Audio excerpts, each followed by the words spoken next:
ज़मीर जिंदा रख, कबीर जिंदा रख, बन जा सुल्तान चाहे फिर भी दिल का फ़कीर जिंदा रख।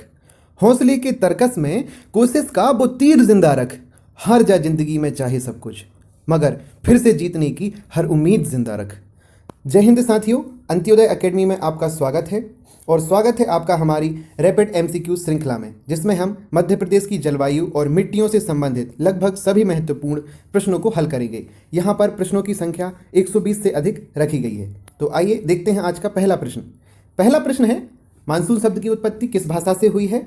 आपके ऑप्शन कुछ इस प्रकार हैं: अरबी भाषा, फारसी, उर्दू भाषा या कन्नड़ भाषा। साथियों, आपने पढ़ा होगा कि मानसून शब्द मासिन से निकला हुआ है, जो कि अरबी भाषा का शब्द है।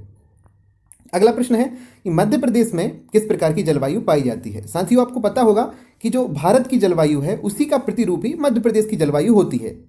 तो ऑप्शन है गर्म और शुष्क, ठंडी जलवायु, शुष्क जलवायु, उष्णकटिबंधीय मानसूनी जलवायु। साथियों, भारत की जलवायु उष्णकटिबंधीय मानसूनी जलवायु है और यही मध्य प्रदेश की जलवायु है। आपको यह भी पता होगा कि कर्क रेखा मध्य प्रदेश को लगभग 2 भागों में बांटती है, उत्तरी और दक्षिणी। और कर्क रेखा मध्य प्रदेश के 14 जिलों से गुजरती है। कर्क रेखा जिसे हम 23.5 डिग्री उत्तरी अक्षांश के रूप में जानते हैं। यही कारण है कि मध्य प्रदेश में उष्णकटिबंधीय मानसून पाया जाता है। इसके कुछ तथ्य देख लेते हैं। तथ्य भी यही हैं। मध्य प्रदेश में उष्णकटिबंधीय मानसूनी जलवायु पाई जाती है, जो भारत की जलवायु का ही प्रतिरूप है। कर्क रेखा बीच से गुजरती है और वही दक्षिण पश्चिमी मानसून से होने वाली वर्षा के कारण यहाँ मानसूनी जलवायु का भी स्वरूप है। अगले प्रश्न की ओर चलते हैं।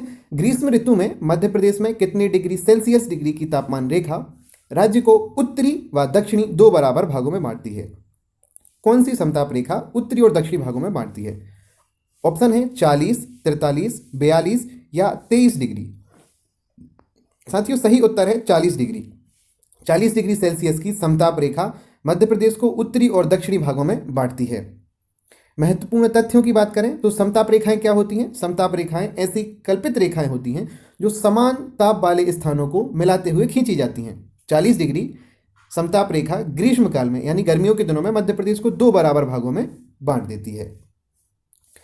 साथियों, इसी तरह के बहुत सारे प्रश्न हम यहाँ पर डिस्कस करने वाले हैं। आप हमारे साथ बने रहिए। यह वीडियो बहुत छोटी होने वाली है, लेकिन आपको बहुत ज़्यादा ज्ञानवर्धक होने वाली है। और साथियों, इसी तरह के वीडियो और पीडीएफ पाने के लिए आप हमारे यूट्यूब चैनल को सब्सक्राइब कीजिए और डिस्क्रिप्शन में दी गई लिंक के साथ टेलीग्राम से आप ये पीडीएफ डाउनलोड कर सकते हैं। अगला प्रश्न है, मध्य प्रदेश को किस कटिबंधीय जलवायु के क्षेत्र में रखा जाता है? ऑप्शन है शुष्क, शीतोष्ण, उपोष्ण या इनमें से कोई नहीं। साथियों, इसका सही उत्तर है उपोष्ण कटिबंधीय जलवायु के क्षेत्र में मध्य प्रदेश को रखा जाता है।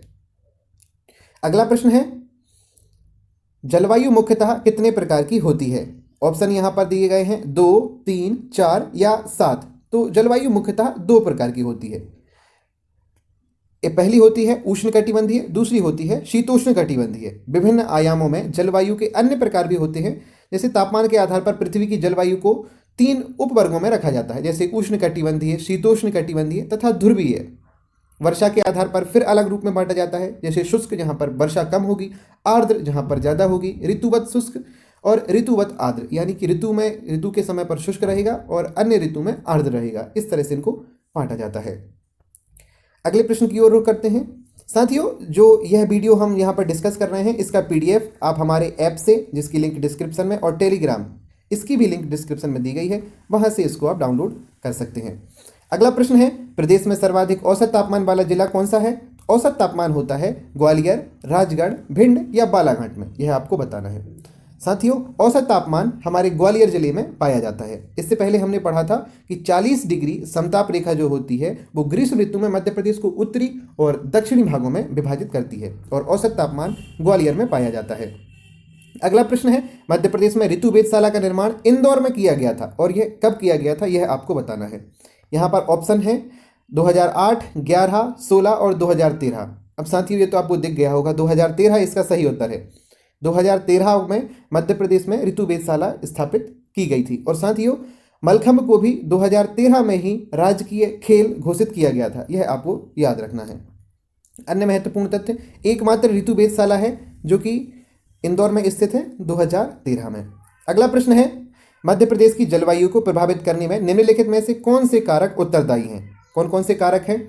बंगाल की खाड़ी से निकटता, धरातलीय उच्चावच, समुद्र से दूरी, या उपरोक्त सभी। तो साथियों, जलवायु को यह लगभग सभी आयाम हैं जो कि प्रभावित करते हैं, कुछ अधिक तो कुछ कम। तो इसका उत्तर होगा उपरोक्त में से सभी।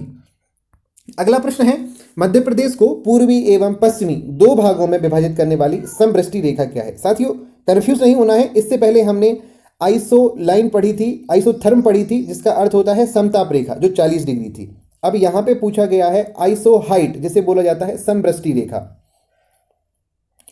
30 सेंटीमीटर, 20 सेंटीमीटर, 60 सेंटीमीटर या 40 सेंटीमीटर, इसका उत्तर आपको देना है।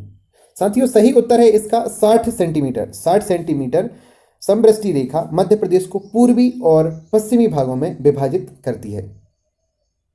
इसका महत्वपूर्ण तथ्य है, मानचित्र में किसी समयावधि के दौरान समान वर्षा को दर्शाने वाली रेखाएं समवृष्टि रेखाएं कहलाती हैं। मध्य प्रदेश में द्वितीय गर्मी कब प्रारंभ होती है? ऑप्शन है फरवरी मार्च, नवंबर दिसंबर, सितंबर अक्टूबर या मार्च अप्रैल। साथियों, द्वितीय गर्मी कब होती है? जब बारिश लगभग बंद होने लगती है, तब बहुत ज़्यादा गर्मी पड़ती है, तो इसे सितंबर अक्टूबर के टाइम पर बहुत ज़्यादा गर्मी लगने लगती है, तो इसी को कहा जाता है द्वितीय गर्मी मध्य प्रदेश में। अगला प्रश्न है, मध्य प्रदेश की किस ऋतु में अधिकतम सूखा रहता है? कौन सी ऋतु है जिसमें सूखा सबसे ज़्यादा रहता है? शीत, ग्रीष्म, वर्षा या इनमें से कोई नहीं? तो साथियों, मध्य प्रदेश में शीत ऋतु में अधिकतम सूखे की स्थिति देखी जाती है। वर्ष 1995 में अधिकतम तापमान किस जिले में दर्ज किया गया था? साथियों, आपके ऑप्शन है भिंड, गंजबसौदा, ग्वालियर या मुरैना। इसका सही उत्तर है गंजबसौदा। आप सबको पता होगा कि सबसे सर्वाधिक तापमान गंजबसौदा विदिशा में मापा गया था 1995 में। आगे और चलते हैं, मध्य प्रदेश में औसत वार्षिक वर्षा कितनी दर्ज की जाती है? बहुत सरल प्रश्न है, आप सभी को पता होगा, और इसका सही उत्तर है 112 सेंटीमीटर औसत वर्षा की जाती है। और सबसे ज़्यादा वर्षा कहाँ पर की जाती है, यह भी आपको याद होगा, यह पचमढ़ी में होती है, लगभग 199 सेंटीमीटर। मध्य प्रदेश में सबसे कम वर्षा किस जिले में होती है? सबसे कम वर्षा वाला स्थान आपको बताना है, दमोह, भिंड का गोहद, श्योपुर या राजगढ़। साथियों, सबसे कम वर्षा भिंड की गोहद तहसील में होती है। इसके महत्वपूर्ण तथ्य हैं, मध्य प्रदेश में वर्षा ऋतु को चौमासा कहा जाता है। साथ ही मैं आपको बता दें, मध्य प्रदेश में शीत ऋतु को सियाला, ग्रीष्म ऋतु को यूनाला और वर्षा ऋतु को चौमासा कहा जाता है। और मध्य प्रदेश में सबसे कम वर्षा भिंड जिले में होती है, लगभग 55 सेंटीमीटर। साथियों, इसी रूप में इसी तरह और प्रैक्टिस करने के लिए मध्य प्रदेश की प्रारंभिक परीक्षा की तैयारी करने के लिए हमने एक टेस्ट सीरीज भी तैयारी की हुई है, जिसकी जानकारी हम आपको यहाँ पर प्रदान कर रहे हैं। एमपीपीएससी की प्री की टेस्ट सीरीज में हमने 60 प्रश्न रखे हुए हैं। इन 60 टेस्ट पेपर्स को आप अटेम्प्ट कर सकते हैं हमारे ऐप में जाकर। इसके लिए आपको एक न्यूनतम शुल्क 249 रुपीज़ का पेमेंट करना होगा। यह पेमेंट आप ऐप को डाउनलोड करके वहीं से कर सकते हैं और आपको सारे टेस्ट ओपन हो जाएंगे। इन टेस्ट में 7 एमपी के स्पेशल, 25 जीएस स्पेशल टेस्ट हैं और बहुत सारे सीसेट के पेपर्स भी दिए गए हैं, जिससे कि आप फॉरेस्ट में भी अच्छी तैयारी में हो सके। तो आप चाहें तो हमारे ऐप को डाउनलोड करके यह टेस्ट सीरीज ज्वाइन कर सकते हैं। अधिक जानकारी के लिए आप हमारे नंबर्स पर संपर्क कर सकते हैं। मध्य प्रदेश में ग्रीष्म ऋतु को अन्य किस नाम से जाना जाता है? ग्रीष्म ऋतु को किस नाम से जाना जाता है? अभी इससे पहले हमने बताया था, यूनाला के नाम से ग्रीष्म ऋतु को जाना जाता है। शीत को सियाला कहते हैं। विंध्य पर्वतीय क्षेत्र में औसत वार्षिक वर्षा की मात्रा कितनी है? विंध्य पर्वतीय क्षेत्र में आपको बताना है 210 से 216 सेंटीमीटर, 50 से 100 सेंटीमीटर, 100 से 106 सेंटीमीटर या 310 से 316 सेंटीमीटर। इसका सही उत्तर है 50 से 100 सेंटीमीटर विंध्य पर्वतीय क्षेत्र में वर्षा होती है। अगला प्रश्न है, मध्य प्रदेश का औसत तापमान शीत ऋतु में कितना दर्ज किया जाता है? शीत ऋतु की बात करते हैं, 24 डिग्री, 25 डिग्री, 22 डिग्री या 23 डिग्री। इसका सही उत्तर है 23 डिग्री सेंटीग्रेड आकलित किया जाता है शीत ऋतु में। शीत ऋतु को शियाला कहते हैं। दिसंबर से जनवरी के बीच में ठंड सर्वाधिक होती है और तापमान 23 डिग्री सेल्सियस होता है। वहीं जनवरी में 15 डिग्री से 18 डिग्री सेल्सियस के बीच में बना रहता है। औसत तापमान पूछा गया था, इसलिए वह उत्तर हुआ। मध्य प्रदेश में सर्वाधिक वर्षा किस क्षेत्र में होती है? विंध्य क्षेत्र, नर्मदा सोन घाटी क्षेत्र, मालवा क्षेत्र या बुंदेलखंड क्षेत्र। आपका सही उत्तर है नर्मदा घाटी, नर्मदा सोन घाटी क्षेत्र में सबसे ज़्यादा वर्षा होती है। पचमढ़ी यहीं पर अवस्थित है। मध्य प्रदेश में मिश्रित मिट्टी किस क्षेत्र में पाई जाती है? मिश्रित मिट्टी की बात करते हैं, बघेलखंड क्षेत्र में, मालवा के क्षेत्र में, बुंदेलखंड के क्षेत्र में या सतपुड़ा के क्षेत्र में मिश्रित मिट्टी की बात करना है। साथियों, मिश्रित मिट्टी बुंदेलखंड क्षेत्र में पाई जाती है। आगे चलते हैं, अगला प्रश्न देखते हैं। ग्वालियर, भिंड, मुरैना जिलों में मुख्य रूप से कौन सी मिट्टी पाई जाती है? साथियों, ऊपर आपने देखा होगा कि नदियां ज़्यादा बहती हैं, इसलिए वहां पर जलोढ़ मिट्टी पाई जाती है। अगला प्रश्न है, लाल पीली मिट्टी किस फसल के लिए आदर्श होती है? लाल पीली मिट्टी की बात करना है। कपास, ज्वार, चाय या धान के लिए? तो साथियों, लाल पीली मिट्टी धान की फसल के लिए उपयुक्त होती है। आप सभी लोग किसान होंगे, आशा है कि आपको यह प्रश्न पता होगा। मध्य प्रदेश में मानसून का आगमन किस माह में हो जाता है?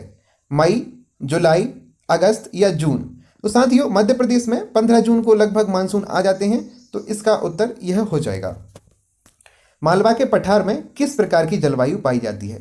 साथियों, यह प्रश्न बहुत ज़्यादा इंपॉर्टेंट है, आप इसे बहुत अच्छे से लगाएं। मानसूनी, उष्णकटिबंधीय, समशीतोष्ण जलवायु या शुष्क जलवायु? तो साथियों, मालवा के पठार में समशीतोष्ण जलवायु पाई जाती है। फाहियान, जो कि विदेशी यात्री था, उसने मालवा की जलवायु को सर्वश्रेष्ठ जलवायु कहा है और यहाँ पर सम जलवायु यह पाई जाती है। यहाँ पर ना तो अधिक शीत पड़ती है, ना अधिक ग्रीष्म पड़ती है। अगला प्रश्न है, मध्य प्रदेश में सबसे ज़्यादा वर्षा किससे होती है? कहाँ होती है नहीं पूछा, किससे होती है? दक्षिण मानसून, दक्षिण पूर्वी मानसून, दक्षिण पश्चिमी मानसून या उपरोक्त सभी? साथियों, जो अरब सागर की शाखा आती है दक्षिण पश्चिम मानसून से, वह मध्य प्रदेश में सबसे ज़्यादा वर्षा करती है। अगले प्रश्न की ओर चलते हैं। मध्य प्रदेश के किस भाग में अधिक वर्षा होती है? आपके ऑप्शन है पूर्वी भाग, पश्चिमी भाग, उत्तरी भाग या दक्षिणी भाग। आपका सही उत्तर है पूर्वी भाग में सबसे ज़्यादा वर्षा होती है मध्य प्रदेश के में। अगला प्रश्न है, मध्य प्रदेश के किस क्षेत्र में मानसून बंगाल की खाड़ी एवं अरब सागर दोनों शाखाओं से वर्षा करता है? क्षेत्र हैं निमाड़, मालवा, विंध्य क्षेत्र या बुंदेलखंड क्षेत्र? तो साथियों, जो विंध्य का क्षेत्र आता है उसमें दक्षिण पश्चिमी मानसून, अरब सागर शाखा और बंगाल की खाड़ी की शाखा दोनों से वर्षा होती है। इसी कारण वहां पर दोनों समय पे वर्षा होती रहती है, लौटते हुए मानसून से भी। मध्य प्रदेश की पहली अत्याधुनिक वेधशाला का निर्माण कहाँ करा गया है? साथियों, वेधशाला कहाँ पर है? हमने यह पढ़ा था, डोंगवाला, उज्जैन में आधुनिक वेधशाला का निर्माण कराया गया है और इंदौर में पहली है, जिसका कि 2013 में स्थापना की गई थी, ऋतु वेधशाला।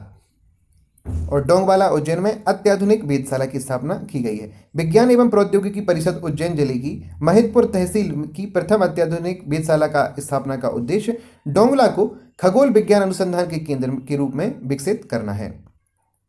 हमारा अगला प्रश्न है, मध्य प्रदेश में दक्षिण पश्चिम से वर्षा का लगभग कितने प्रतिशत भाग प्राप्त होता है दक्षिण पश्चिमी मानसून से?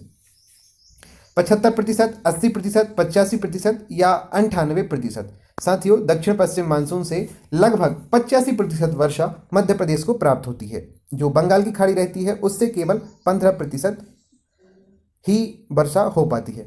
साथियों, रिवीजन कर लें, इससे पहले हमने पढ़ा था जो 40 डिग्री समताप रेखा थी वह मध्य प्रदेश को उत्तरी और दक्षिणी रूप में बांट रही थी, और जो समवृष्टि रेखा थी वो 60 सेंटीमीटर थी, जो पूर्वी और पश्चिमी भागों में बांट रही थी।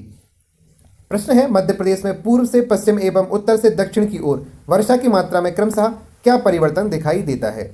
वर्षा की मात्रा कम होती जाती है, अधिक होती है, सामान्य रहती है या इनमें से कोई नहीं? साथियों, सही उत्तर है वर्षा की मात्रा धीरे धीरे कम होती जाती है पूर्व से पश्चिम और उत्तर की ओर जाने पर, दक्षिण से उत्तर की ओर जाने पर। आगे चलते हैं, देखते हैं अगला प्रश्न। मध्य प्रदेश में निम्नलिखित में से किस जिले में गांव को क्लाइमेट स्मार्ट विलेज प्रोजेक्ट में सम्मिलित किया गया है? साथियों, मोस्ट इंपोर्टेंट क्वेश्चन है, किस जिले में गांव को क्लाइमेट स्मार्ट विलेज प्रोजेक्ट में सम्मिलित किया गया है? सीधी, सागर, सतना और दमोह? इसका सही उत्तर है सतना जिले के जो गांव हैं उनको स्मार्ट विलेज कार्यक्रम के अंतर्गत रखा गया है। 3 जिलों में राजगढ़, सतना और सीहोर के 20-20 गांव को, राजगढ़ है, सतना है और सीहोर है, क्लाइमेट विलेज के रूप में विकसित किए जाने की योजना पर्यावरण नियोजन समन्वय संगठन एप्को के द्वारा संचालित की जा रही है। आगे चलते हैं, अगला प्रश्न है, मध्य प्रदेश में कितने प्रमुख मौसम या ऋतु होती हैं? कितनी ऋतुएं होती हैं? ऑप्शन है 3, 4, 5 या 2। साथियों, 3 ही ऋतुएं मुख्य रूप से मध्य प्रदेश में होती हैं, शीत ऋतु, ग्रीष्म ऋतु और शरद ऋतु। तापक्रम के आधार पर वर्षा ऋतु जिसे बोला जाता है। तापक्रम के आधार पर मध्य प्रदेश का अधिकांश भाग किस तापीय वर्ग में आता है? आपको तापीय वर्ग यहाँ पर बताना है, अति तापीय, मध्य तापीय, सूक्ष्म तापीय या इनमें से कोई नहीं। साथियों, मध्य प्रदेश का अधिकांश भाग अति तापीय क्षेत्र में आता है, यहाँ पर तापमान ज़्यादा रहता है। AR सुब्रमण्यम तथा T श्री मन नारायण ने तापमान व वर्षा के वितरण के आधार पर मध्य प्रदेश की जलवायु को कितने भागों में बांटा है? 4, 3, 5 या 2? T सुब्रमण्यम साहब ने मध्य प्रदेश को 3 भागों में जलवायु को बांटा हुआ है। T से 3 आप याद रख सकते हैं। निम्नलिखित में से कौन से महीने में मध्य प्रदेश की सर्दियां शुरू हो जाती हैं? अक्टूबर, नवंबर, दिसंबर या जनवरी? साथियों, लगभग नवंबर से ही मध्य प्रदेश में शीत ऋतु यानी कि सर्दी, जिसे सियाला हम बोलते हैं, वह प्रारंभ हो जाती है। मध्य प्रदेश के किस निम्नलिखित क्षेत्र में से कौन से क्षेत्र में मानसून के दौरान सबसे कम वर्षा होती है? मानसून के दौरान सबसे कम वर्षा। दक्षिण पूर्वी मानसून, उत्तर पूर्वी, उत्तर पश्चिमी, दक्षिण पश्चिमी मानसून। साथियों, जो बंगाल की खाड़ी होती है, उत्तर पश्चिमी मानसून जो होता है, उत्तर पश्चिमी जो लौटता हुआ मानसून होता है, उससे सबसे कम वर्षा होती है। माफ कीजिएगा, उत्तर पश्चिमी मानसून जो ऊपर से आता है, विक्षोभ जिस टाइम पर आता है, उस मानसून से सबसे कम वर्षा होती है। अगला प्रश्न है, मध्य प्रदेश में सर्वाधिक वर्षा किस स्थान पर होती है? सबसे ज्यादा वर्षा इससे पहले हम चर्चा कर चुके हैं, पचमढ़ी में सबसे ज्यादा वर्षा होती है। औसत वर्षा यहां पर 199 लगभग 200 डिग्री सेंटीग्रेड होती है। निम्नलिखित जिला समूह में से कौन सा निम्न वर्षा वाले क्षेत्र के अंतर्गत आता है जहां पर कम वर्षा होती है? रीवा, सतना, सीधी, जबलपुर, देवास, इंदौर, बालाघाट, सिवनी, छिंदवाड़ा, भिंड, मुरैना, ग्वालियर। आपको बताना है निम्न वर्षा वाले क्षेत्र कौन से हैं। साथियों, सबसे कम वर्षा भिंड, मुरैना, ग्वालियर वाले क्षेत्र में होती है। ये बहुत कम वर्षा वाले क्षेत्रों में आते हैं। आगे चलते हैं। मध्य प्रदेश में शीत ऋतु में लौटने वाले मानसून से होने वाली वर्षा को क्या कहते हैं? शीत ऋतु में लौटने वाला जो मानसून होता है उसे बोला जाता है मावठ। यह रबी की फसलों के लिए अच्छा होता है। मध्य प्रदेश का सर्वाधिक वर्षा वाला स्थान किस पठार में स्थित है? सबसे ज्यादा वर्षा किस पठार में होती है? मालवा के पठार, सतपुड़ा, मैकल श्रेणी, नर्मदा सोन घाटी या इनमें से कोई नहीं? साथियों, सतपुड़ा मैकल श्रेणी में सबसे ज्यादा वर्षा होती है। सतपुड़ा मैकल श्रेणी, यहीं पर पचमढ़ी अवस्थित है, तो आप थोड़ा सा लॉजिक लगाएंगे तो इस प्रकार से इसका आंसर लगा सकेंगे, सबसे ज्यादा वर्षा वाला स्थान। अगला प्रश्न है, मध्य प्रदेश में दैनिक तापांतर किस माह में सबसे ज्यादा होता है? दैनिक तापांतर मार्च, अप्रैल, मई, जून। साथियों, मई के महीने में सबसे ज्यादा दैनिक तापांतर होता है। महत्वपूर्ण तथ्य है, मध्य प्रदेश में मई का महीना सबसे गर्म होता है और इसी माह का ग्वालियर सबसे अधिक तापमान 42 डिग्री सेल्सियस होता है ग्वालियर में। इस तरह से जो सबसे ज्यादा तापांतर होगा वह मई के महीने में ही होगा। अगला प्रश्न है, मध्य प्रदेश में निम्नलिखित में से कौन सी रेखा मध्य प्रदेश में जल विभाजक का कार्य करती है? 50 डिग्री, 100 डिग्री, 100 सेंटीमीटर, 75 सेंटीमीटर या 125 सेंटीमीटर वर्षा रेखा। तो साथियों, जो 75 डिग्री सेंटीमीटर की वर्षा रेखा है वह मध्य प्रदेश में जल विभाजक का कार्य करती है। इससे पहले हमने 60 सेंटीमीटर पढ़ा है जो कि मध्य प्रदेश को पूर्वी एवं पश्चिमी भागों में विभाजित करती है, जो समवर्षा रेखा कहलाती है। अगला प्रश्न है, मध्य प्रदेश की जलवायु को उष्णकटिबंधीय जलवायु का स्वरूप प्रदान करने के लिए कौन उत्तरदायी है? इसका उत्तर हम पहले ही प्रश्न में पढ़ चुके हैं। कर्क रेखा उष्णकटिबंधीय जलवायु प्रदान करती है। जलवायु के आधार पर मध्य प्रदेश को कितने भागों में बांटा गया है?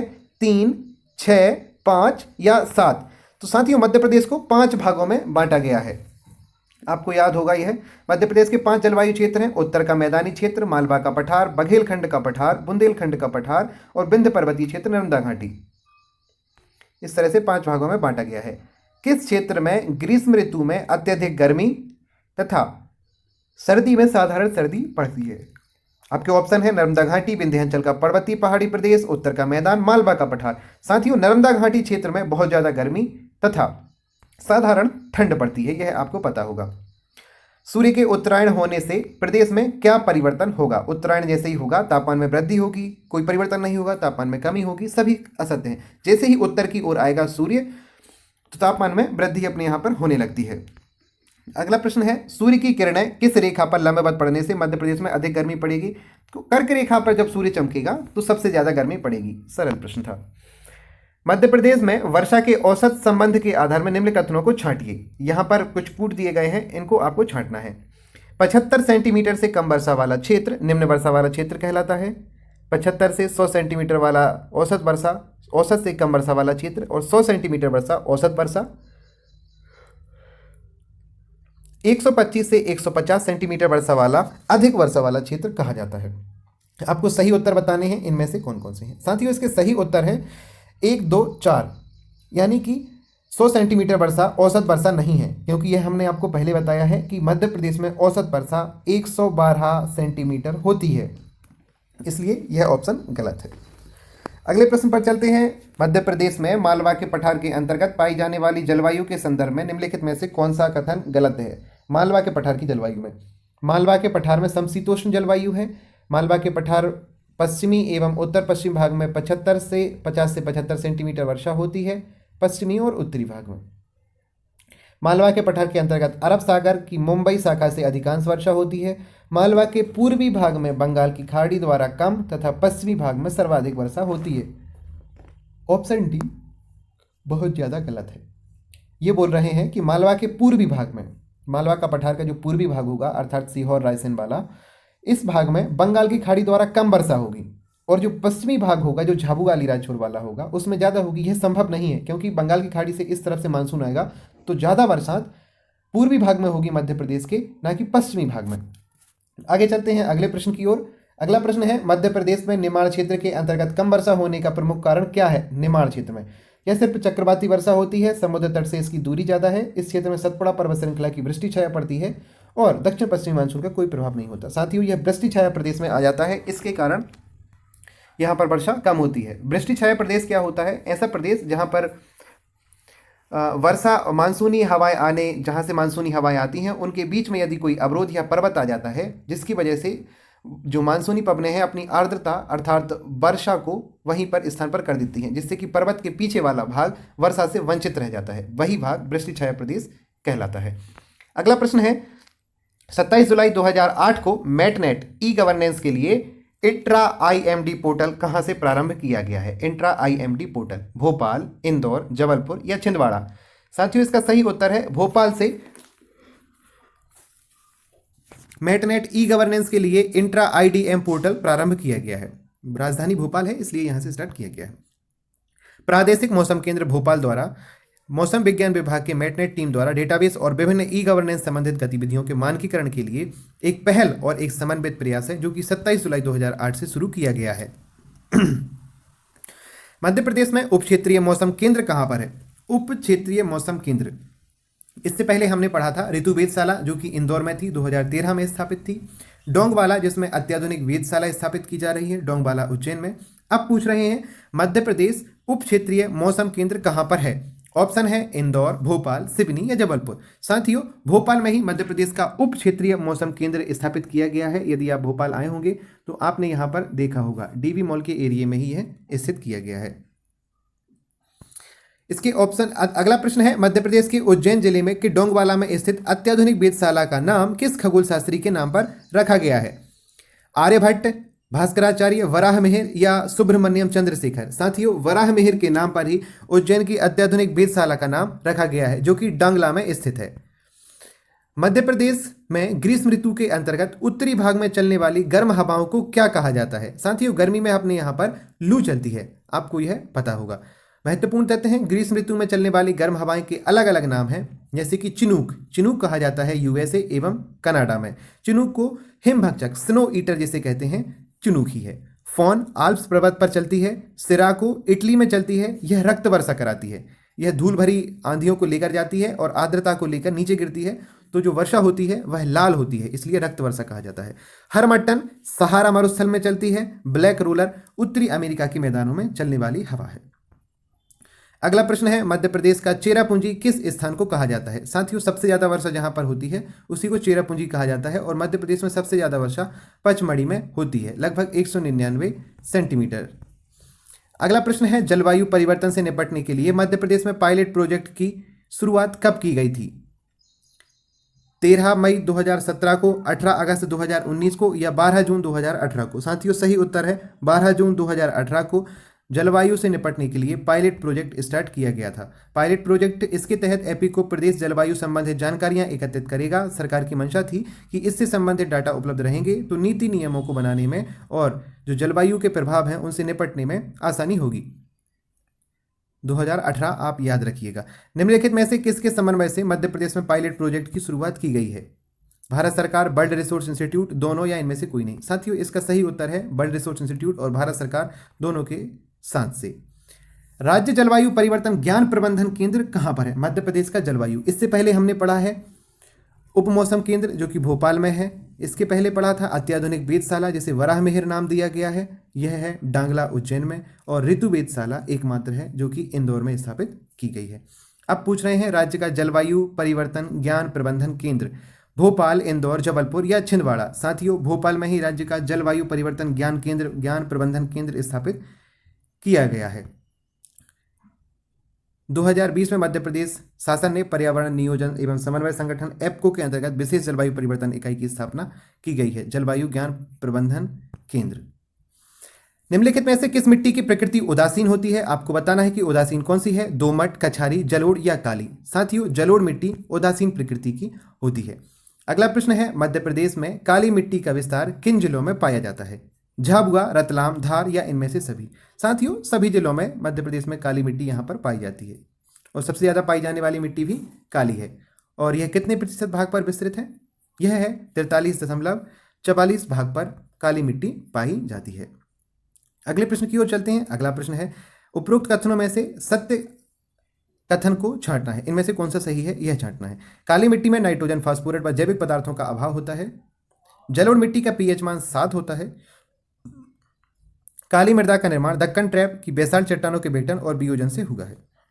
साथियों, इसका सही उत्तर है सभी, क्योंकि यहां पर सभी कथन सही दिए गए हैं। अगले प्रश्न की ओर चलते हैं। मध्य प्रदेश के पश्चिमी क्षेत्र में विस्तृत काली मृदा का रंग काला किस कारण से होता है? लोहे व चूने के कारण, एल्यूमिनियम के कारण, नाइट्रोजन के चूने के कारण, फास्फोरस व चूने की उपस्थिति के कारण? साथियों, इसका काला रंग लोहा और चूने की उपस्थिति के कारण होता है। अगला प्रश्न है, कौन सा प्रकार का कटाव है जो मध्य प्रदेश में नदियों से मिट्टी जो गहरे नालों का गठन करती है इसकी ऊपरी परत को हटा देता है? ऊपरी परत को हटा देता है। नाली, चद्दर, नाले या स्तरीय कटाव? तो साथियों, स्तरीय कटाव, नाली कटाव जो होता है वह ऊपरी परत को हटा देता है। अगला प्रश्न है, मध्य प्रदेश में मध्यम एवं उत्तरी काली मृदा का विस्तार मालवा पठार के अतिरिक्त किस क्षेत्र में पाया जाता है? आपके ऑप्शन हैं विंध्य क्षेत्र, निमाड़ क्षेत्र, चंबल क्षेत्र या बुंदेलखंड क्षेत्र। साथियों, निमाड़ क्षेत्र में मध्यम तथा उत्तरी मृदा का विस्तार मालवा पठार के अतिरिक्त पाया जाता है।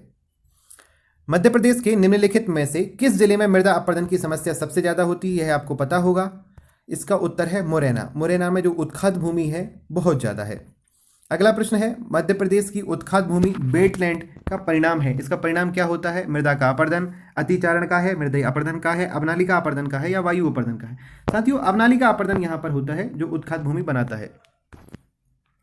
उत्खाद भूमि चिकनी मिट्टी से भरपूर सूखा क्षेत्र होता है। इस प्रकार की भूमि में से सामान्य रूप से गंभीर खड्ड बनाए जाते हैं और मध्य प्रदेश में चंबल नदी घाटी में इसी प्रकार का अपरदन होता है।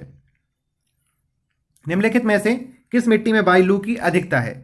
बालू ज्यादा किस में होती है? जलोढ़, लाल पीली, काली या मिश्रित मिट्टी? साथियों, जलोढ़ मिट्टी बालू की अधिकता होती है, इसी कारण यह ज्यादा उपजाऊ होती है और जल की अधिकता इसमें पाई जाती है।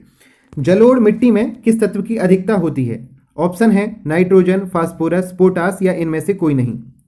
साथियों, आपका सही उत्तर है पोटास। जलोढ़ मिट्टी में पोटास की मात्रा अधिक होती है। अगला प्रश्न है, मध्य प्रदेश से किस मृदा को भर्रो या कन्हर नाम से जाना जाता है? जलोढ़, कछारी या लाल पीली, काली? साथियों, भर्रो या कन्हर नाम से जाना जाता है काली मृदा को। आपको यह याद रखना होगा, भर्रो। अगला प्रश्न है, भारत के किस राज्य में सर्वाधिक काली मृदा की प्रचुरता है? तो साथियों, इसका सही उत्तर हो जाएगा मध्य प्रदेश, क्योंकि मध्य प्रदेश में 43% यह पाई जाती है। मध्य प्रदेश मध्यम अम्लीय एवं मृदा का पीएच मान कितना होता है? मध्यम अम्लीय, जो अम्लीय तो होगी लेकिन मध्यम होगी, तो इसका सही उत्तर होगा साथियों 4.5 से 5.5 पीएच जो होगा वो मध्यम अम्लीय का होगा। मध्य प्रदेश में लगभग कितने भाग पर अम्लीय मृदा का विस्तार है? अम्लीय मृदा 10 मिलियन हेक्टेयर, 8.9 मिलियन हेक्टेयर, 9.9 या 5.9? तो 5.9 मिलियन पर अम्लीय मृदा पाई जाती है, मध्य प्रदेश के क्षेत्र में विस्तृत है। अगर मिट्टी अम्लीय है तो सुधार के लिए क्या मिलाया जाता है? साथियों, यदि अम्लीय होती है तो उसके लिए चूने का प्रयोग किया जाता है। अम्लीय चूना, कैल्शियम मिला दिया जाता है। और यदि क्षारीय होती है तो उसमें जिप्सम मिलाया जाता है। इस तरह से आप इसका उपयोग कर सकते हैं, अम्लीय चूना। मध्य प्रदेश के कितने प्रतिशत भूभाग पर जलोढ़ मिट्टी पाई जाती है? आपको परसेंटेज बताना है। 3%, 2, 11 या 34%। साथियों सही उत्तर है 3% पर ही केवल जलोढ़ मृदा पाई जाती है मध्य प्रदेश में, जो कि ग्वालियर, भिंड, इस मुरैना, इन जिलों में पाई जाती है। निम्नलिखित में से कौन सा काली मृदा का एक प्रकार है? गहरी काली, साधारण काली, छिछली काली। साथियों तीनों प्रकार जो हैं वो मृदा के ही प्रकार हैं। इस तरह से काली मिट्टी को रेगुर भी कहा जाता है। इसमें नाइट्रोजन, पोटास, ह्यूमस की कमी होती है। अंतर्राष्ट्रीय स्तर पर काली मृदा को चेरनोजेम कहा गया है। काली मिट्टी का विस्तार महाराष्ट्र राज्य में सबसे ज़्यादा है, क्योंकि दक्कन का पठार वहाँ पर आ जाता है। उन ऑप्शन में महाराष्ट्र नहीं था, इसलिए मध्य प्रदेश उसका सही उत्तर था। निम्नलिखित कथनों पर विचार कीजिए। लाल मृदा प्रदेश के 45% क्षेत्र में पाई जाती है।